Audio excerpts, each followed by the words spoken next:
Hello, hello, je suis ravie de vous retrouver pour cette guidance Oracle Astro des Scorpions et Ascendant Scorpion pour le mois de juin 2024. La saison du Taureau, c'est terminé, mais nous avons encore quelques planètes en Taureau, comme Mars, qui est donc positionné dans votre maison 7. L'année du Taureau a été une année très importante pour vous, puisque le Taureau représente votre signe complémentaire et opposé. Et en fait, si c'est votre opposé, cela signifie qu'il y a 6 ans, c'était votre année. Et donc, c'est vrai que vous êtes à la moitié du parcours. À vous de regarder ce qui s'est passé il y a 6 ans et voir où vous en êtes. C'est un bon moment, ce passage de Jupiter en Taureau, pour faire le bilan des 6 années qui viennent de passer et pouvoir avancer pour les 6 prochaines années, puisque ensuite, ça sera de nouveau votre année. Et bien sûr, vous redémarrerez un cycle de 12 ans.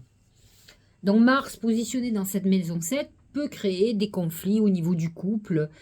En tout cas, tout ce qui concerne l'action est porté vers l'autre, vers les associés, vers les gens avec qui on peut être en couple. Mercure, lui aussi, est positionné dans cette maison 7, mais jusqu'au 3 juin.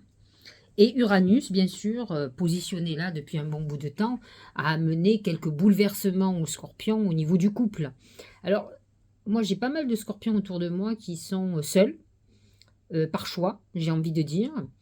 Euh, et là, Uranus peut amener de grosses surprises. Alors, plus particulièrement actuellement, pour les derniers décans, puisque Uranus est positionné entre 24 et 25 degrés.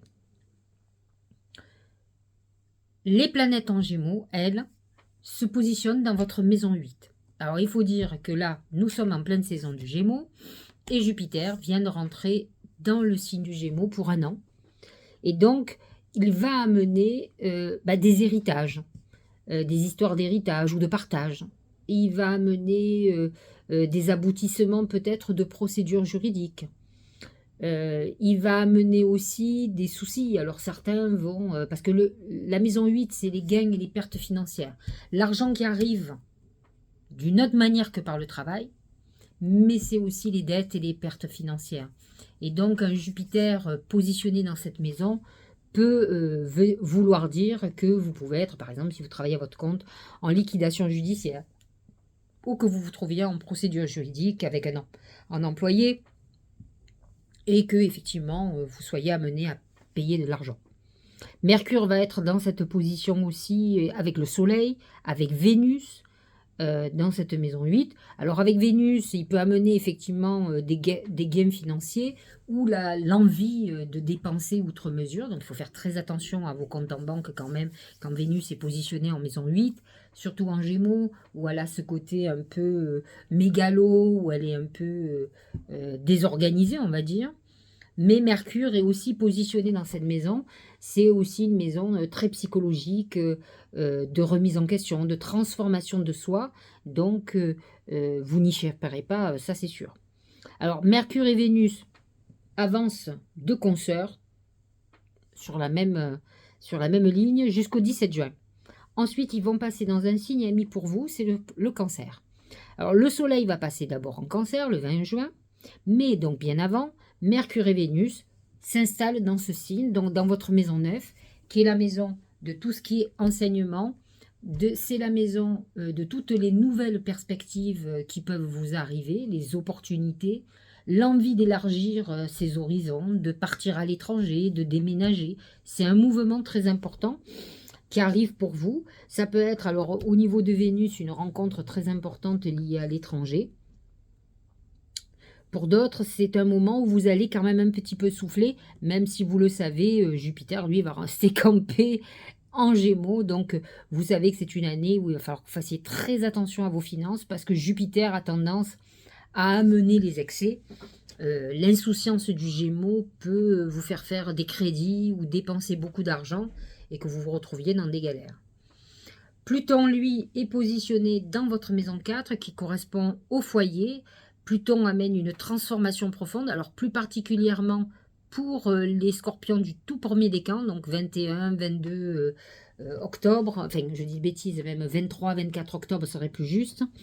Et donc Pluton, effectivement, amène cette transformation. Il peut amener même un deuil au niveau familial.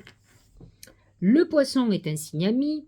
Saturne et Neptune sont campés dans ce signe. Donc dans votre maison 5 est une maison plutôt très positive, plutôt chanceuse, maison de créativité, une maison artistique, liée aux enfants, à la procréation. Donc si vous êtes en âge de pouvoir faire un enfant, ça peut être quelque chose qui commence à émerger dans votre esprit. Mais c'est aussi la maison de la chance. Donc Saturne va amener peut-être un certain nombre d'obligations et de responsabilités par rapport à un enfant ou des enfants. Et Neptune amène peut-être des quiproquos, il peut amener une désillusion, une déception, quelques problèmes peut-être avec un enfant ou même avec un amour complètement illusoire, qui était trop romantique, j'allais dire, trop beau pour être vrai. Donc faites très attention, Neptune en Poisson n'est pas que négative, mais il peut amener quand même une illusion cuisante au niveau sentimental. Le Bélier, lui, est positionné dans votre maison 6. Mars est positionné dans cette maison jusqu'au 9 juin, puisqu'ensuite Mars rentre dans la 7 en Taureau. Alors en maison 6, il faut surveiller tout ce qui est santé, voyez à ne pas faire des impulsions qui pourraient être néfastes pour vous. Au niveau des lunes, alors nous venons de passer la pleine lune en Sagittaire, et là nous allons avoir la nouvelle lune le 6 juin en Gémeaux à 16 degrés, maison 8 bien sûr. Donc c'est une maison où il faut faire des vœux liés à l'argent, à la sexualité pourquoi pas, et dans votre transformation. C'est un moment très psychologique. Nous aurons une pleine lune en Capricorne qui elle va être dans l'axe 9-3, et donc c'est un des axes très intéressants pour faire ses vœux, puisque c'est l'axe de la connaissance, mais aussi de tout ce qui est communication avec la spiritualité, donc avec vos guides. Donc c'est un bon moment. Elle sera le 22 juin en Capricorne, signe ami pour vous, et Cancer bien sûr, signe ami aussi. Donc c'est un axe très intéressant et une pleine lune pour vous plutôt très favorable. Et la nouvelle lune qui aura au mois de juillet sera une lune idéale aussi pour faire des vœux. Comme je l'ai expliqué, le mois de juin est dans une vibration 5 qui amène du mouvement, des volontés de voyage, des choses qui bougent enfin et qui ne sont plus dans l'immobilisme. Nous avons des moments importants, c'est le trigone Jupiter-Pluton, le 2 juin, la conjonction Soleil-Vénus et conjonction Mercure-Jupiter, le 4 juin. C'est des journées clés, il faut noter, je pense, ce qui se passe à ce moment-là, ça peut être très intéressant. Et il y a une conjonction Soleil-Mercure le 14 juin. Bien sûr, Saturne est rétrograde à partir du 29 juin, donc c'est des moments qui peuvent être beaucoup plus difficiles, d'autant plus qu'il est campé dans votre maison 5, donc au niveau de l'amour et des enfants, par contre. Nous allons voir ce que les oracles ont à nous dire. De toute façon, vous le savez, je fais toujours le parallèle avec l'astrologie.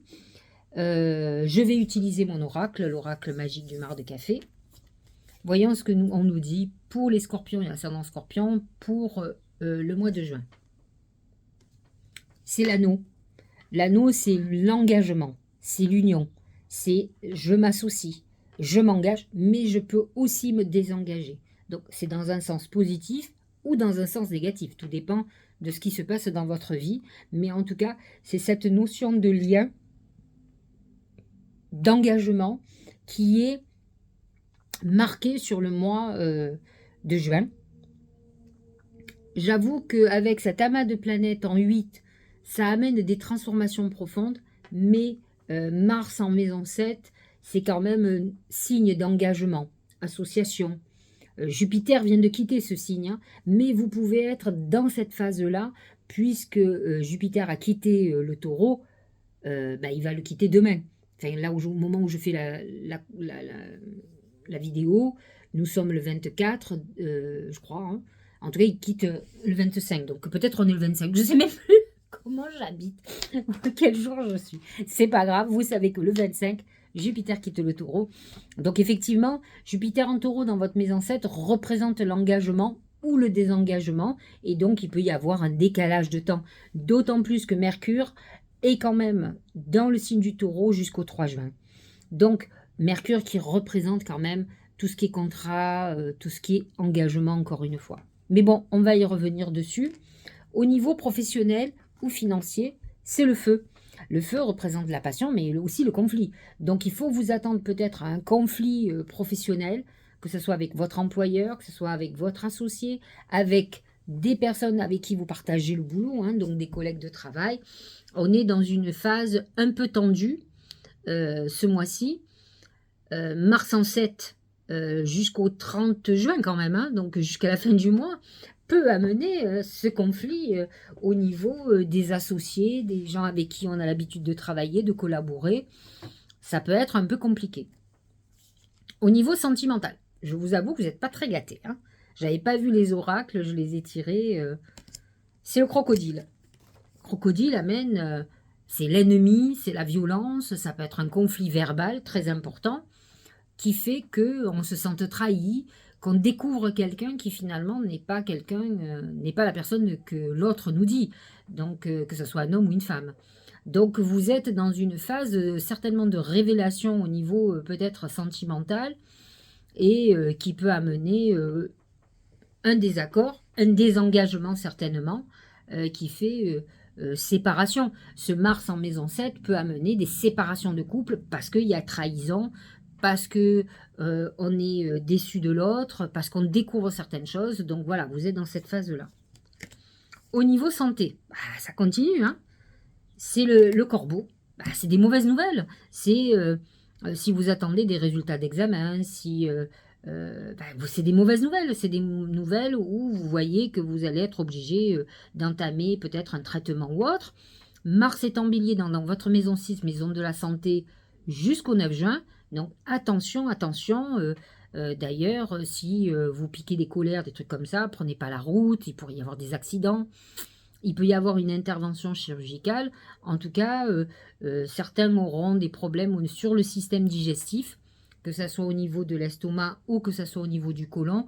Une des fragilités du scorpion. Vous pourriez avoir quelques soucis à ce niveau-là et l'obligation d'un traitement. Voilà. J'ai demandé aux oracles et à mes guides comment la chance allait se manifester pour vous ce mois-ci, et il nous sort la croix. La croix représente la foi, déjà, mais elle représente aussi nos défunts, ou le deuil. Hein, le deuil de quelqu'un dans le mar de café, et quand vous voyez des croix, ça dépend, il y a les croix blanches et les croix noires. La croix blanche, c'est quelqu'un qui vous protège, la croix noire, c'est quelqu'un qui va mourir. Et donc cette croix, c'est quand même... on nous dit qu'il faut vous reconnecter à votre intuition. J'ai envie de vous dire qu'avec Jupiter, le Soleil, Mercure, Vénus, jusqu'au 17 juin, le Soleil jusqu'au 20 juin, et Jupiter toute l'année, positionné en maison 8, votre maison, maison aussi du deuil, des défunts, de la mort en général. On vous dit, c'est aussi une maison, c'est une maison karmique, la maison 8, mais c'est aussi, ça peut vous apporter de la chance, ça peut vous apporter une très belle connexion à vos défunts. Et en fait, c'est ça, on vous dit, reconnectez-vous à votre foi et à vos défunts. Et c'est vrai que vous allez avoir toute cette année pour le faire. N'oublions pas quand même que le Cancer qui est positionné dans votre maison 9 vous reconnecte à votre spiritualité aussi. Donc vous avez un mois de juin où il ne faut pas hésiter à se reconnecter, à faire un travail spirituel. Voyons ce que nous dit le Tao. C'est la délivrance. Libération, soulagement, approche nouvelle, fin des obstacles, découverte d'une solution, euphorie. Donc, c'est de l'eau. Et je pense que quand Mercure, Vénus déjà vont passer en Cancer, quand le Soleil va rentrer en Cancer à partir du 20 juin, vous allez commencer à souffler parce que même si Jupiter est toujours en Gémeaux, mais là, vous avez beaucoup de planètes qui vont dans un signe ami et qui vont vous permettre de sentir que les choses vont mieux, que vous êtes beaucoup plus intuitif et que les choses avancent. Elles avancent positivement. Vous pouvez effectivement vous sentir soulagé, libéré. Regardez, c'est le revirement. Vous êtes beaucoup plus puissant que vous ne l'imaginez. Cette capacité vous permet de transformer le négatif en positif. Le Scorpion a beaucoup de compétences et de capacités. On sait que c'est un animal, je vais dire, qui est capable de vivre dans des déserts, donc qui est très résistant. Il est résistant à la souffrance, à la douleur, et souvent il a besoin d'aller au plus profond de lui-même pour pouvoir remonter, pour renaître de ses cendres. Donc c'est vrai qu'il y a vous pouvez attendre ce mois-ci des revirements de situation qui vont être très favorables, et plus particulièrement lorsque les planètes vont passer en Cancer, ça sera plutôt très favorable pour vous. Et regardez le mot de la fin, enfin, le dernier oracle, c'est le nouveau cap. Grâce à toutes les opportunités envoyées par le ciel, les opportunités qui arrivent par le Cancer, donc à partir du 20 juin, même à partir de Mercure et Vénus à partir du 18 juin. Grâce à toutes les opportunités envoyées par le ciel, un grand renouveau vous est accessible. Donc il faut que vous soyez absolument ouvert parce que vous allez avoir des signes et des opportunités qui vont se présenter pour des revirements de situation. Même si vous venez de vivre une situation difficile, une séparation, un chamboulement au niveau professionnel, où on se sépare d'employés, on refait, on restructure sa vie professionnelle, on change de boulot. Malgré tout, vous rentrez dans une période très fructueuse où il y a des opportunités nouvelles qui se présentent et vous pourrez aller vers un renouveau très important. On a l'impression quand même que vous avez un mois qui est un peu moitié-moitié, un peu problématique, mais qui peut être la suite du mois de mai, du passage de Jupiter dans votre signe opposé, dans le Taureau, qui est en train de faire une épuration, qui a déclenché des conflits, peut-être une séparation, que ce soit professionnelle ou personnelle. Et là, vous continuez à sentir. C'est vrai que lorsque les planètes passeront en Cancer, vous allez sentir qu'il y a comme une force, une puissance bénéfique qui vous accompagne et qui va vous montrer les choses sous un nouvel angle.